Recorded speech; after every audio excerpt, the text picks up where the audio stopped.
United Kingdom.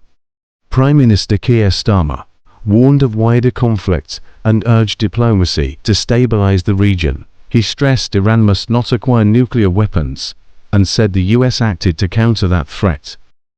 United Nations. UN Chief Antonio Guterres expressed alarm over US military action. In a statement shared on X, he warned of uncontrollable escalation and urging all nations to de-escalate immediately. Russia. Dmitry Medvedev suggested some nations may help Iran obtain nuclear weapons, saying the US strikes did little to deter Tehran. Russia's foreign ministry condemned the attacks as violations of international law and the UN Charter. China. Following a UN Security Council session on Sunday, China condemned the US strike on Iran, warning it could escalate the conflict. Beijing urged all parties, especially Israel, to cease hostilities and called for renewed dialogue to restore regional stability. Qatar. Qatar, which is a home to the largest US military base in the Middle East, expressed regret over rising tensions and urged restraint from all sides, warning the region cannot bear further conflict. It continues to play a mediating role in the Israel-Hamas war. Latin America. Several left-leaning Latin American governments strongly opposed the US strikes. Venezuela called them illegal and dangerous. Leaders from Colombia, Chile, and Mexico urged peace and restraint. In contrast, Argentina's President Javier Milei praised the strikes, denouncing terrorism. Canada. Prime Minister Mark Carney backed Trump's stance that Iran must not obtain nuclear weapons, calling the situation volatile. He urged a return to diplomacy and a broader de-escalation in the Middle East, including a Gaza ceasefire. France stated it was not involved in the strikes, reaffirmed its opposition to Iran acquiring nuclear weapons, and urged restraint from all sides.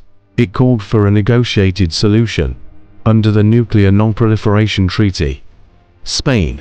Prime Minister Pedro Sanchez mourned civilian casualties and called for restraint, diplomacy, and dialogue. He emphasized that Iran must not obtain nuclear weapons and stressed the need for a peaceful, law-based solution for regional stability.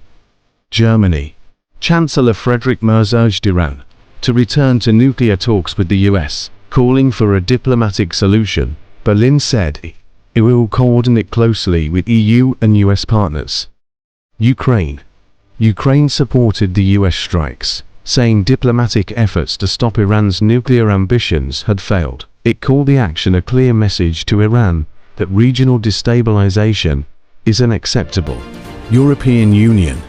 The EU's chief diplomat stressed that Iran should never acquire nuclear weapons, while also calling for calm from all parties involved. In a message shared on social media, EU Foreign Policy Head Kaja Kallas appealed for restraint, urging all sides to de-escalate, resume dialogue, and avoid further intensifying the conflict. Saudi Arabia.